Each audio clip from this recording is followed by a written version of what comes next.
je vais vous revenir sur la question de l'emploi, des impôts, du travail et de ce qu'on appelle généralement la dialectique du maître et d'esclave. D'abord, je n'aime pas le mot esclave ici, pour une raison très simple, qui est structurelle, à savoir que c'est un mot orphelin. C'est-à-dire qu'un mot qui n'est pas relié par son étymologie, par sa dérivation, à une série de mots.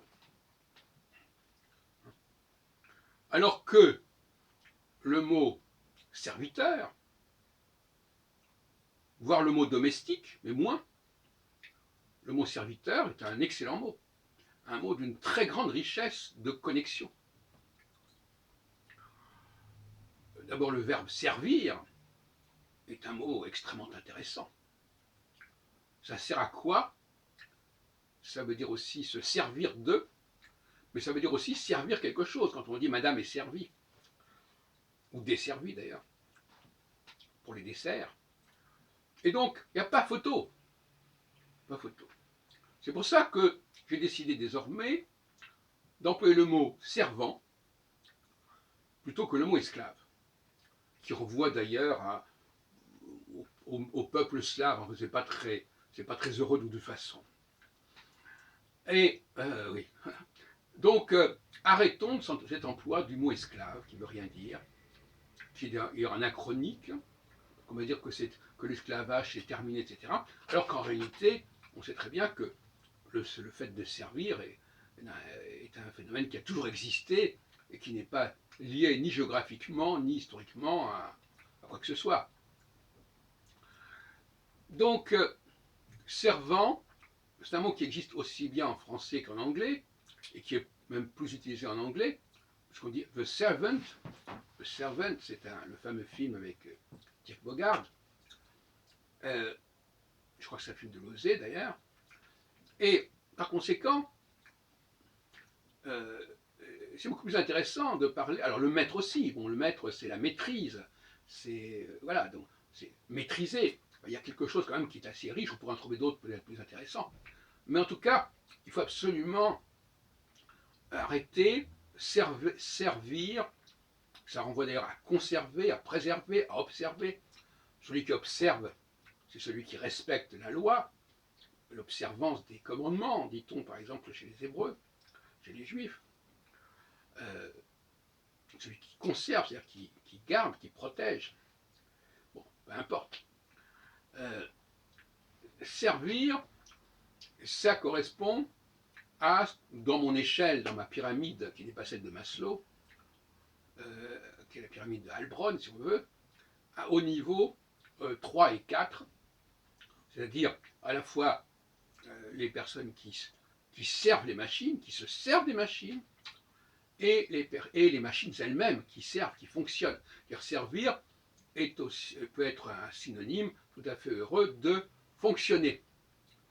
D'ailleurs, le mot travail, c'est également un mot problématique en français, parce qu'il est isolé, encore lui-même, comme le mot esclave, et il est beaucoup moins intéressant que le mot labeur, par exemple, ou le mot œuvrer, enfin, qui vient de opéra, de opus. Là aussi, il faut faire très attention à ces mots orphelins, parce que travail, ça veut dire littéralement un instrument de torture, etc. Donc, pour désigner le travail, c'est pas très heureux. Alors que labeur qui aussi a des connotations, qui est également passé en anglais, labor, le parti travailliste, comme on dit en français, mais labor, bon, et qui renvoie à laborieux, à labouré, à collaborateur. C'est très intéressant aussi. Donc là aussi, il faudrait peut-être changer le mot. Alors, labeur a des connotations problématiques. On dit que chose est laborieux pour dire que c'est pénible, etc. Bon, mais il faudrait trouver un terme. Moi, je propose le mot fonctionner. La fonction, d'ailleurs, on dit la fonction de quelqu'un, son rôle, sa place. Bon, on pourrait discuter indéfiniment. Je veux dire que linguistiquement et sociolinguistiquement, des mots comme travail, des mots comme esclave, ne sont pas très heureux, ça, et empêchent de penser carrément la problématique du travail, la problématique sociale, la problématique économique. Donc ce sont des obstacles qui créent un dysfonctionnement sémantique, à la limite. Vous savez que j'ai beaucoup milité pour le français en montrant qu'il y avait une fluidité au niveau morphosémantique, c'est-à-dire entre le sens et la forme du mot, il faut que les mots qui ont le même sens aient la même forme. Hein. Ce qui n'est pas le cas de l'anglais, où on a très souvent tantôt un mot d'origine latine, tantôt un mot d'origine germanique, et ça ne permet pas cette fluidité morphosémantique. D'où un travail évidemment sémantique, de mémorisation, de connexion, qui peut se faire progressivement par une tradition orale, parce qu'on est bien, la synonymie, c'est une tradition orale, alors que l'étymologie, c'est une tradition qu'on peut très bien découvrir par soi-même, par sa propre recherche, par ses comparaisons, et qui n'exige pas un discours oral, un commentaire oral qui se surajouterait. Bon. Donc, voilà ce qu'il faut dire. Maintenant, en ce qui concerne le fonctionnement même de cette pyramide, j'ai montré l'autre jour qu'il y avait d'un côté le niveau 1, et le niveau 1 communiquait avec le niveau 3 par le niveau 2, et que le niveau 2 communiquait avec le niveau 4 par le niveau 3. Bon, ça me paraît intéressant, je peux le développer davantage, mais je crois que j'en ai déjà parlé précédemment, mais là c'est plus clair, tu vois. Ça veut dire que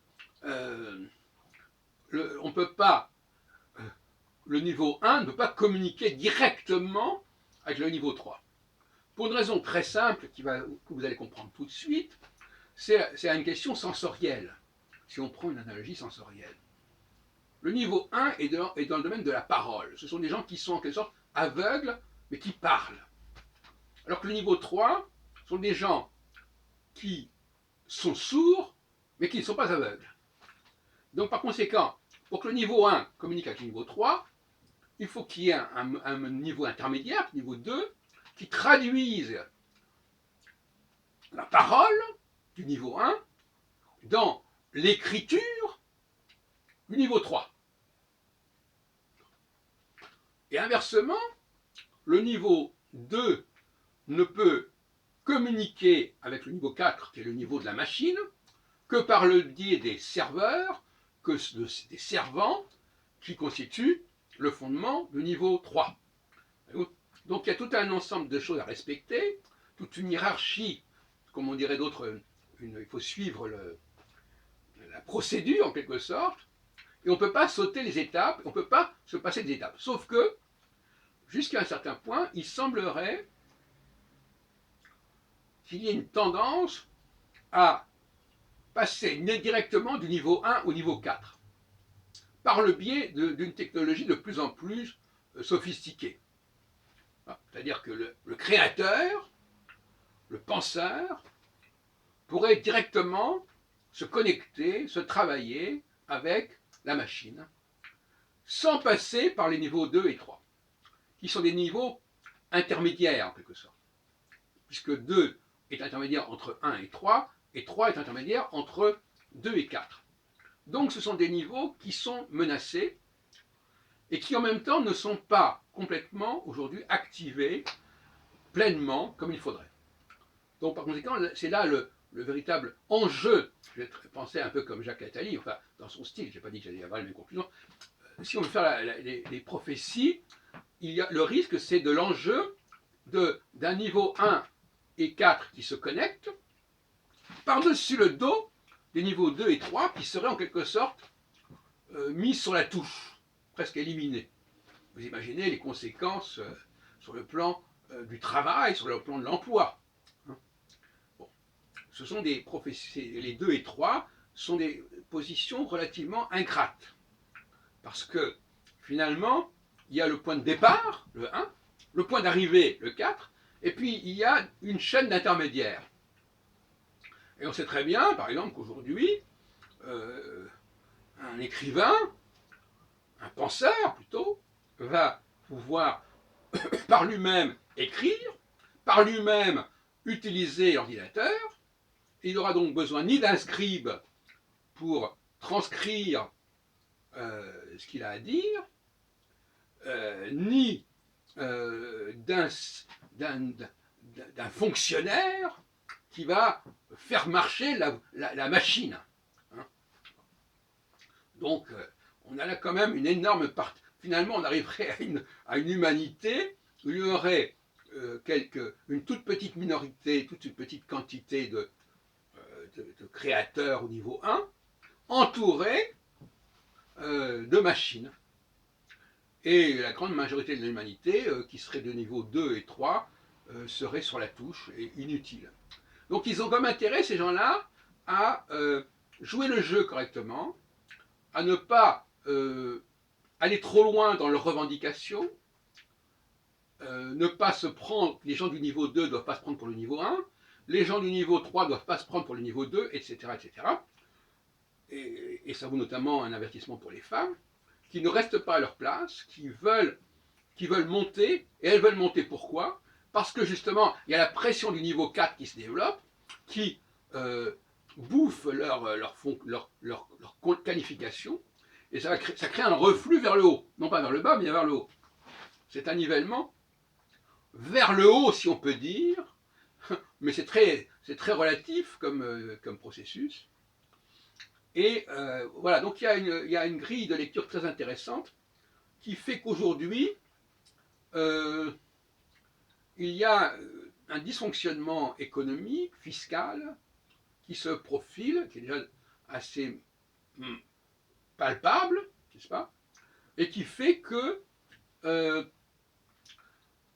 on va vers une sorte de couple créateur, penseur, machine, parce que on a trop joué, les femmes notamment ont trop joué sur l'idée qu'elles ne voulaient pas de rôle intermédiaire, elles ne voulaient pas ce rôle de charnière entre 1 et 4, qu'elles voulaient aller tout de suite au 1, ou alors inversement, qu'elles se contentaient d'être complètement au service de 4. Or, au service de 4, c'est très dangereux parce que 4, se développant, ceux qui ont besoin de faire le 4, il a de moins en moins besoin du 3 pour fonctionner. Voilà, donc il y a vraiment une crise de société, crise de civilisation qui est en vue et qui est déjà en cours.